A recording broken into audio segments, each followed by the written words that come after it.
Yo welcome back to my another video. अब आप लोग यही सोच रहे होंगे ये क्या था भाई। तो जैसा कि आप लोगों को पता ही होगा, टेक्नो भाई ने अपने उज्जवल वाले चैनल पर एक वीडियो डाली थी जिसमें उन्होंने गुड गेम इंडिया वालों के साथ कोलैब किया था। तो आज मैं जा रहा हूँ जीजी इंडिया का ऑडिशन देने के लिए वासी नवी मुंबई। ये कैसे हो गया? अगर मैं हमारे यहाँ से डिस्टेंस की बात करूँ तो मध्य प्रदेश से वासी नवी मुंबई काफी ज्यादा दूर है। गूगल मैप के अंदर 9 घंटे का रास्ता बता रहा है, मतलब मुझे 9 घंटे तक ट्रेन के अंदर संघर्ष करना पड़ेगा।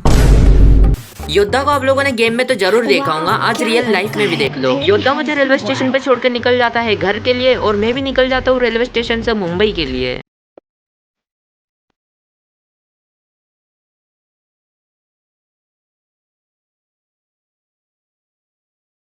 बस इससे ज्यादा सॉन्ग नहीं सुना सकता वरना कॉपीराइट आ जाएगा मेरे को। कुछ भी। The next day. तो अगले दिन मेरे मामा मुझे लेकर आ जाते हैं कल्याण से नवीन मुंबई और मैं मुंबई में मेरे मामा की यहीं पे रुका था। तो जैसा कि आप लोग गूगल मैप के अंदर देख ही सकते हो, हम एग्जीबिशन सेंटर से ज्यादा दूर नहीं है। तो ये है वो ऑडिशन का गेट जहाँ से सब लोग अंदर आएंगे और यहाँ पर कुछ लोग खड़े भी है। तो फिर हम अंदर कहाँ से आए यही सोच रहे होंगे आप।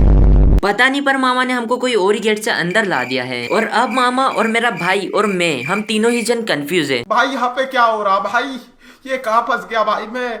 कोई हमें बोले कि तुम अंदर कहाँ से आ गए हो, उससे पहले हम ही भागकर बाहर चले गए। और एक बार टेक्नो भाई का पोस्टर तो देखो भाई, क्या ही तो वाइब दे रहा है। तो बाहर आकर मैं भी खड़ा हो गया था गेट के सामने और 4-5 कैमरामैन हमारी वीडियो शूट कर रहे हैं। पहली एंट्री के अंदर हम लोग इतने मरे जैसे गए, ऐसा लग रहा था कोई निपट गया हो। तो उन लोगों ने हमें वापस भगा दिया, बोले रीटेक दो। तो दोबारा गेट खुलने पर हम लोग भागते हुए गए। शो की जब एडिटिंग होंगी तो ऐसा लगना चाहिए ना कि एक्साइटमेंट है हमको। तो इस जगह पर आकर हमें बोला गया था कि तुम लोग पोस्टर तरफ देखो। तो ये है वो पोस्टर जिसे आप अच्छे से देख लो और खुद ही समझ लो, क्योंकि मैं समझाने बैठा तो वीडियो काफी ज्यादा लंबी हो जाएंगी। तो हमें दिया जाता है एक फॉर्म जिसे सारे ही बंदे भरने लग जाते हैं और सब जनों का फॉर्म भरा जाने पर हमें ले जाते हैं उस ऑडिशन वाली जगह पर। और जब हमारी गेट से अंदर एंट्री होती है, मेरा तो दिमाग ही नहीं काम करता है भाई। मगर क्यों? क्योंकि इतना बड़ा इवेंट और इतने बड़े बड़े कैमरे मैंने तो पहली बार देखा है भाई। स्कूल में मैंने कोई भी इवेंट में कुछ खास करा नहीं है और यहाँ मैं क्या करने वाला हूँ मुझे खुद को आइडिया नहीं है। बस यही सोच में हूँ कि टेक्नो भाई आएंगे कि नहीं आएंगे। तो ये है जज की सीट जहाँ पर बैठकर वो अपना डिसीजन देंगे और जितने भी बंदे आए थे सब लोग अपना अपना टैलेंट बता रहे थे, कुछ ना कुछ तो कर ही रहे थे। जैसे इन्हीं को देख लो, ये अपनी दुनिया में मगन है भाई। और इस ऑरेंज टी शर्ट वाले लड़के के बारे में मैं जितनी तारीफ करूँ उतना कम है भाई। इतना क्रेजी और इतना कूल है भाई ये, मतलब वो अलग ही लेवल का बंदा था। और ये भैया को देखकर मैं सोच में पड़ गया था, अगर वो भैया कुछ कर सकते हैं तो ये वाला डांस मस्त कर सकते हैं। तो स्टेज पे ये भैया आते हैं जिनका नाम मुझे नहीं पता, शायद ये शो को होस्ट कर रहे थे। तो ये है वो सर जो मेरे हिसाब से जीजी इंडिया शो के ओनर है, क्योंकि इन्हीं को मैंने टेक्नो भाई की वीडियो में देखा था। क्या बात कर? और ये सिंगर है या फिर रैपर है ये भी मुझे नहीं पता, क्योंकि मैं टेक्नो भाई के सिवाय किसी को नहीं पहचानता हूँ भाई। क्या बोलूं क्या अब मैं?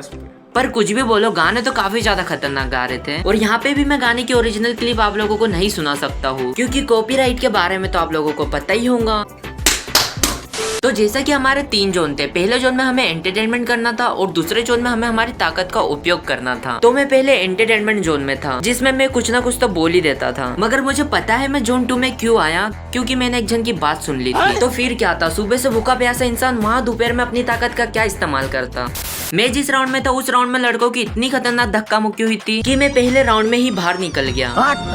और मुझे इस बात का बिल्कुल भी दुख नहीं है कि मैं पहले राउंड में बाहर निकल गया, बल्कि मुझे तो खुशी है कि मैं इतना बड़ा इवेंट अटेंड करके वापस घर भी आ गया। और बस इतना ही है, घर जाने का व्लॉग नहीं बताऊंगा आपको।